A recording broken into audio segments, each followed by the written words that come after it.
อู้ปลาตัวใหญ่หนึ่งทุกคนขาก่อนนุ๊กที่จะได้ขามันเนาะคอนมาปลาตัวใหญ่หนึ่งเนาะพี่น้องเนาะขาก่อนโอ้ลายดีพี่น้องทางไฟมึกสบายดีเนาะทุกคนเนาะมันนี่กับสิพาทุกคนไปซอดปลาคือเก่าทุกคนไปกันเลยไปกับนักซอดมืออาชีพเนาะทุกคนเนาะไปกันเลยไปเนาะพี่น้องไปเบิ่งกันเลยพี่น้องเสร็จทุกจอบแล้วโอ้ขโมยพวกปลาโอ้ลงคือมีอยู่แล้วนี่มึงสภาพบวยพี่น้องเนาะลอง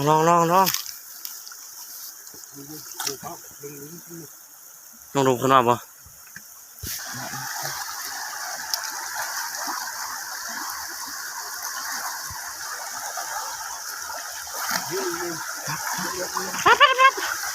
อู้ปลาตัวใหญ่หนึ่งทุกคนขาก่อนนุ๊กที่จะได้ขามันเนาะคอนมาปลาตัวใหญ่หนึ่งเนาะพี่น้องเนาะขาก่อนออกมาเนาะขามันตายละเอียดจากนั้นมันหนีอีกโอ้โหตัวใหญ่เลยพี่น้องเสือท้อง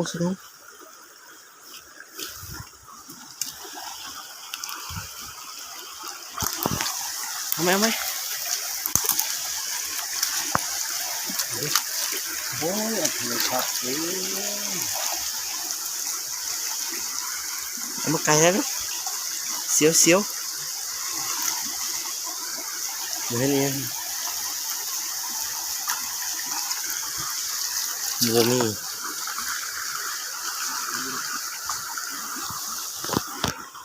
บัวมีเอียนปะ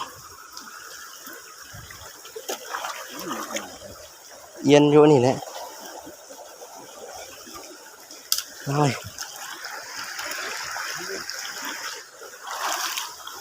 อย่าพลาดด้วยลุงนะ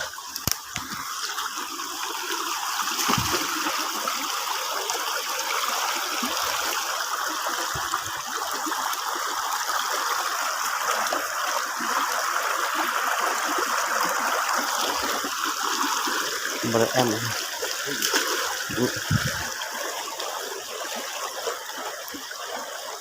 ข้างก็ยุบกระยับอยู่พักเวกจอข้าวทุกคนเนาะเพิ่นจะชุบยาอยู่น้ำยาชุบเลยมอช็อตทุกคนเนาะมิดเลยเอามันช็อตกันอยู่เทิงพี่ดิเอาดีบ้าง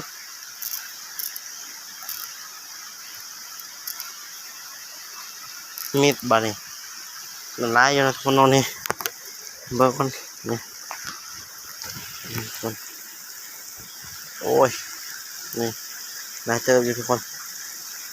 ยังไปช็อตต่อยนะทุกคนเนาะยังหลังอยู่ลุงนี่ฟันขึ้นนะทุกคนการจะชูเลยมอสัตโอ้ชูโอ้ได้เซยทุกคนไปสักกระต้อนทุกคนเมื่อกี้วันไทยเบิ้งเนาะยันโทษซับตกน้ำทุกคนเนาะไปต่อโอ้นี่นะน้ำพลังที่เป็นคน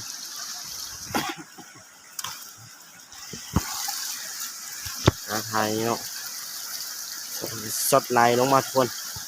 สดไหลลงมามีปลาอยู่วันอยู่นี่เมื่อกี้วันไทยเบิ้งเนาะทุกคนเนาะโอ้นี่ดิไปแล้วไปใส่แล้ว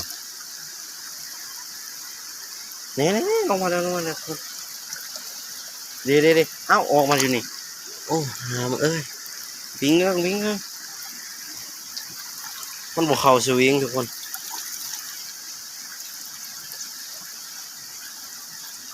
เอาได้อยู่ทุกคนเดินไปโอ้ยมันมักไหลออกมาทางนี้ทุกคนเนาะมียังอยู่กันมีวะขึ้นวะ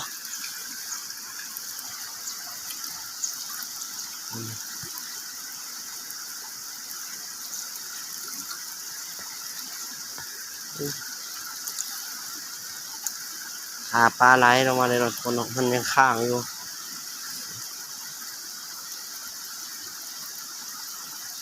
โอ้โหอู้หัวไรครับทุกคนนี่นี่บอกว่านี่บุกตายเลยทุกคนนี่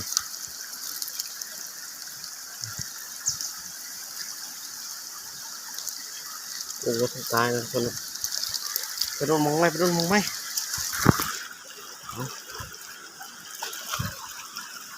โด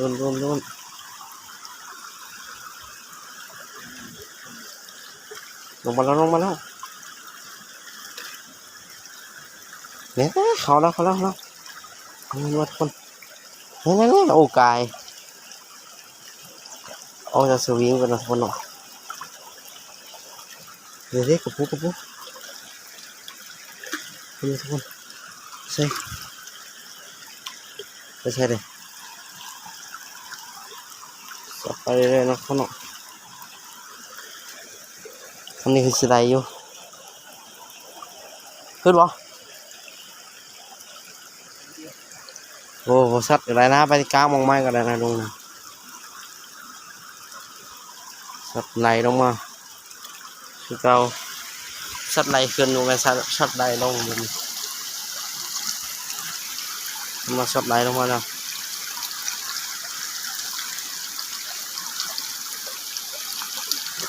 พอแล้วนะโอ้จะอู้เยอะอยู่ไหลอยู่ต้นโอ้พันตรงใหญ่เลยคนโอ้คักนะนี่มอสอดเอาเสียดบ่ให้ตายนะทุกคนเนาะมันบ่ตายสักตัวมีแต่กระโปรงตีนมันหลุดสิมันบ่ได้ตายเลยเยอะโอ้สัตว์ไหลอยู่เทิงมาเนาะทุกคนเนาะสัตว์นี้มีโออยู่ว่าเด้มันน้ำบันไดสองทางทุกคนเนาะไหลไปทางนั้นน้ำแล้วก็มีมันไหลมาแต่หน่อยเดียวทุกคนมาดูนกอะไรสิได้หรือเปล่ากำลังสัตว์ไหลลงมาแล้วทุกคนเนาะเสียงน้ำนี่ก็แห้งนี่ทุกคนลงมาโอ้ป้าเขาแล้วตัวนึงเลยถึงกับคนเขาตัวนึงเลยกำลังสัตว์ไหลลงมาแล้ว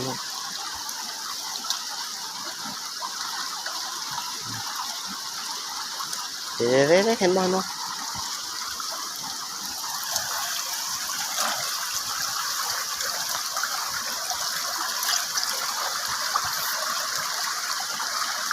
เห็นปลายังงอเลยตัวนึง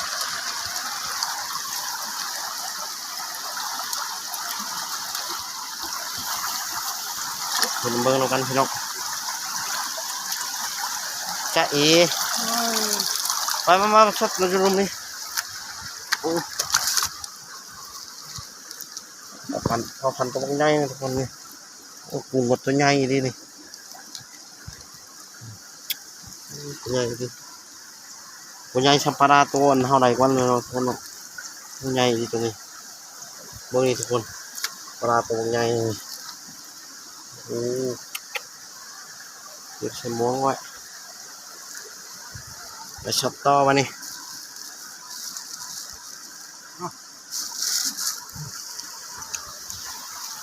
เอามาเบิ้งกันทุกคนใหญ่ทุกคนปลาตัวนี้ง่ายดิเอียนอะไรจะสองตัวใหญ่เนาะพี่น้องโอ้ลายดีพี่น้องทำให้มักกระยาเริ่มกดไลค์กดติดตามให้ช่องไม่บนมันไฟในเนาะพี่น้องเนาะโอ้กระปูได้ลายดีพี่น้องปลาดุกไปยังไงลายเติมอยู่พี่น้อง